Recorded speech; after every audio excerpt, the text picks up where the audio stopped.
George's half-brother, Augustine Washington Jr., was the second owner of the Pope's Creek home, but he died in 1762. The plantation then passed to his son, William Augustine Washington, George's eldest nephew.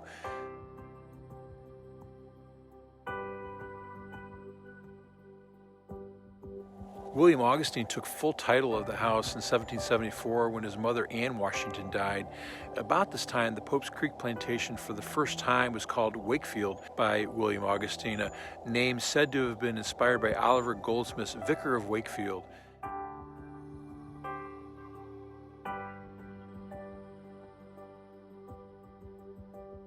During the later part of the American Revolution, when General George Washington was leading the Continental Army in the North, his birth home here in Virginia caught fire and burned to the ground. And there's some indirect evidence and also some tradition that said that happened on Christmas Day, 1779.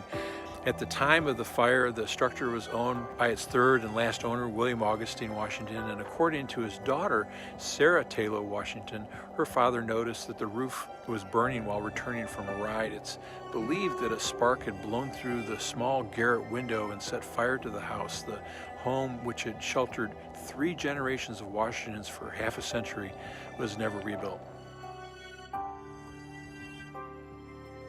After the disastrous fire at Wakefield, it likely would have passed from memory altogether. 36 years had passed before the birth site was ever really marked. Finally, in 1815, George Washington Parke Custis, a grandson of Martha and George Washington, visited Pope's Creek, and in this illustrious ceremony marked what he considered to be the spot of George Washington's birth. And he described his visit here in a letter to the Alexandria Gazette in the following way: "Bidding adieu to those who had received us so kindly, we re-embarked and hoisted our colors, and being provided with a piece of cannon and suitable ammunition, we fired a salute awakening the echoes that had slept for ages around this hallowed spot." Custis' visit here to the Washington birthplace is important for 2 reasons. First, the freestone slab which he placed here at the birth site was one of the earliest monuments that were erected in the United States as a memorial to George Washington. Secondly, Custis describes the site as it appeared in 1815 as a spot where a few scattered bricks alone marked the birthplace of the chief.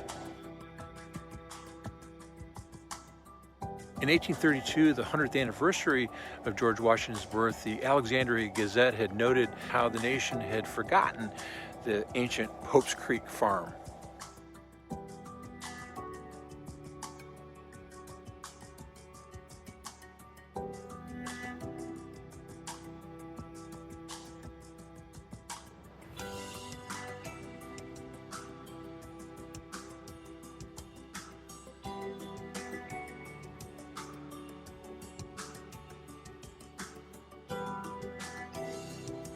Governor Henry A. Wise was really interested in that offer, and he visited Westmoreland County on April 27, 1858, for the purpose of inspecting the birthplace site in the Washington family burying ground.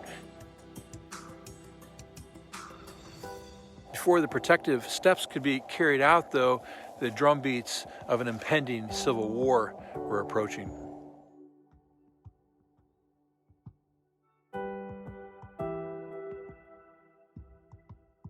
Five years after the Civil War, a visitor to Wakefield observed that the freestone slab which George Washington Parke Custis had placed over the presumed birth site here had disappeared. It had remained there only about 55 years before falling victim to the vandalism of the time. Sometime in 1873, the old kitchen chimney, which had withstood the ravages of the elements for a century and a half, finally collapsed and fell to the ground. It had stood above the ground longer than any other part of Augustine Washington's plantation buildings, which he had built in the 1720s on Pope's Creek. Saving George Washington's birthplace was the work of a lot of individuals and organizations: the Commonwealth of Virginia, the Wakefield National Memorial Association, and the United States government. In 1859, John E. Wilson, who was the owner of most of the Pope's Creek Bridges Creek land, deeded the Commonwealth of Virginia a right-of-way through his farm to the birth site in the Washington family burying ground.